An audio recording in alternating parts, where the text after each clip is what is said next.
Well, Chinese economic growth is slowing, but it's not even as good as the government is saying. That is according to Chang. He's our next guest. He's author of The Coming Collapse of China. Gordon, thank you very much for being here. Well, let's get through this economic data. We're expecting some economic data on inflation, factory output, and retail sales on Thursday, China Thursday, but it'll actually be later today here. Why do you say it's not even as good as their slowing growth? If you look at the second quarter, the National Bureau of Statistics had 7.6% growth. But which just sounds phenomenal.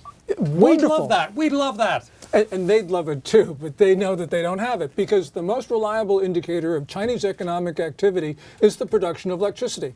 In April, up 0.7%, May up 2.7%, June down 0.8%. And because the growth of electricity historically outpaces the underlying growth of GDP, it means that China in 2Q was growing second quarter, growing 0, -1, +1, but it wasn't growing anywhere near 7.6. So that's a number that you say is a little bit fake. So what do you expect when we get these data out? One of the things that the AP is reporting is that if they get modest inflation, the Chinese government are going to try and stimulate the economy a bit more if the inflation's not too bad. Do you think that knowing that the electricity growth is very slow, or the use of electricity growth is very slow, that they will just pump a ton of money in the economy? They would like to pump a ton of money into the economy, but they don't have it. They did that in 2008, 2009 to get by the global downturn, but they overstimulated the economy, and now there is too much debt in China.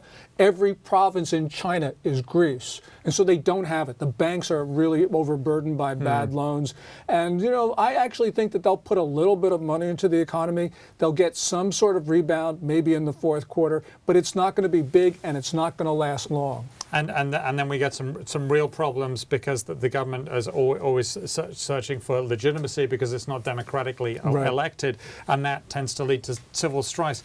Tell us a little bit about the banking system in China. It's not like our banking system here. When they make loans, they don't make loans in the same way, do they? How does it work? Yeah, these are the big four banks basically dominate the Chinese banking system, and there are about 3 other very large state banks.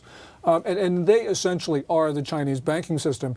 They've gone public, and people have said, around the world, they're now reformed, they're public institutions. But in 2008 and 2009, we learned that wasn't the case, because when Beijing said lend to support the economy, that's exactly what they did. They pushed out a ton of money.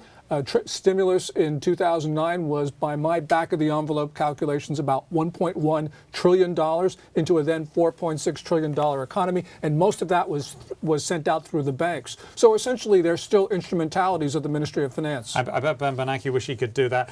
Tell us about the upcoming trial of Gu Kailai, and this is the wife of Bo Xilai, and it's a murder trial. This is the trial of the century, you say? Yeah, this is the trial of the century. It starts in a few hours in Hefei, which is this backwater provincial town. Gu Kailai is charged with the murder of Neil Haywood, a British businessman. We don't know why she wanted him killed, but apparently he was poisoned with cyanide, which was forced down his throat.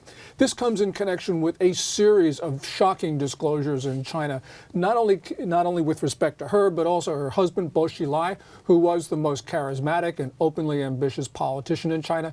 He's now in custody. He's charged with serious disciplinary violations of Communist Party rules.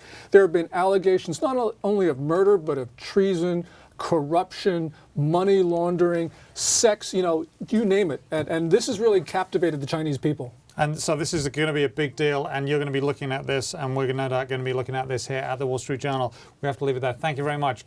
Chang, columnist for The Daily and author of The Coming Collapse of China. We really appreciate it.